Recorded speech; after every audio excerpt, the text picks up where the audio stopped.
Salam sejahtera dalam kasih Tuhan Yesus Kristus. Renungan kita pagi hari ini diambil dari 1 Tesalonika 5 dengan tema saling membangun di dalam Tuhan. Di 1 Tesalonika pasal 5 ayat 11 dituliskan, "Karena itu nasihatilah seorang akan yang lain dan saling membangunlah kamu seperti yang memang kamu lakukan." Saling menasihati dan saling membangun, itulah nasihat Rasul Paulus kepada jemaat di Tesalonika. Paulus melihat jemaat ini hidup saling memperhatikan satu dengan yang lainnya. Kata saling adalah perbuatan berbalas-balasan. Artinya kedua belah pihak ikut terlibat dalam menasihati dan membangun. Mengapa kita harus saling menasihati dan saling membangun di dalam Tuhan? Pertama, kedatangan Tuhan sudah dekat. Hari Tuhan datang seperti pencuri pada malam hari bagi mereka yang tidak percaya kepada Tuhan. Bagi orang percaya, hari Tuhan adalah kesempatan untuk mempersiapkan diri berjumpa dengan Tuhan. Karena itu sebagai orang percaya, kita harus mempersiapkan diri untuk menanti hari Tuhan. Jangan kita hidup dalam kegelapan, melakukan perbuatan berdosa, dan terlena karena kehidupan dunia ini. Kita adalah anak-anak terang, bukan anak-anak kegelapan. Karena itu kita harus tetap berjalan pada terang Tuhan sebagai anak-anak terang. Untuk menanti kedatangan Tuhan Yesus, Paulus menasihatkan agar kita berbaju jirahkan iman, berketopongkan pengharapan keselamatan. 1 Tesalonika 5 ayat 1-11. Kedua, menghormati dan menjunjung tinggi mereka yang bekerja keras untuk pekerjaan Tuhan.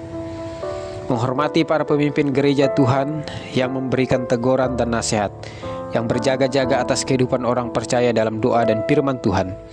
Tugas utama para pelayan Tuhan dan pemimpin gereja selain mempersiapkan firman Tuhan dan doa, juga menegur mereka yang hidup tidak tertib, menguatkan mereka yang tawar hati, dan membela mereka yang lemah. 1 Tesalonika 5 ayat 12-14. Ketiga, agar kita selalu bersuka cita, tetap dalam doa dan selalu mengucap syukur. 1 Tesalonika 5 ayat 16-18. Tujuan kita saling menasihati dan saling membangun agar kita tidak keluar jalur sebagai anak-anak Tuhan. Ciri hidup anak-anak terang adalah selalu bersuka cita, bukan bersungut-sungut.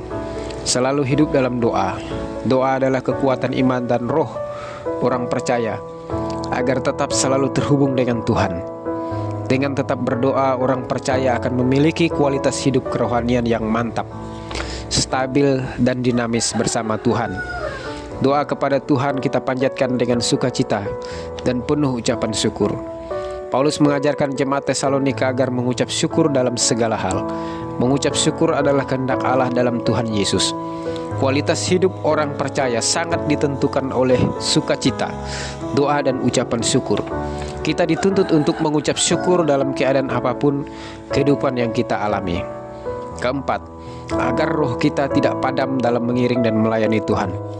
Paulus menasihatkan jangan padamkan roh. 1 Tesalonika 5 ayat 19. Bagaimana orang percaya dapat memadamkan roh Tuhan dalam hidupnya?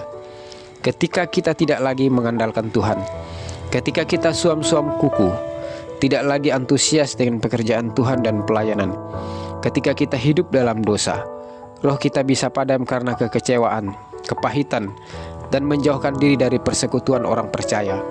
Ingatlah nasihat Rasul Paulus dalam Roma 12 ayat 11. Janganlah hendaknya kerajinanmu kendor. Biarlah rohmu menyala-nyala dan layanilah Tuhan. Saudara yang dikasihi Tuhan Yesus, marilah kita saling membangun, saling mendukung, saling menguatkan dan saling memperhatikan di dalam Tuhan, agar kita tidak hanyut oleh dosa, tidak terlena oleh kehidupan dunia, dan apabila Tuhan Yesus datang kedua kalinya, kita siap untuk berjumpa dengan Tuhan. Tuhan Yesus memberkati. Amin.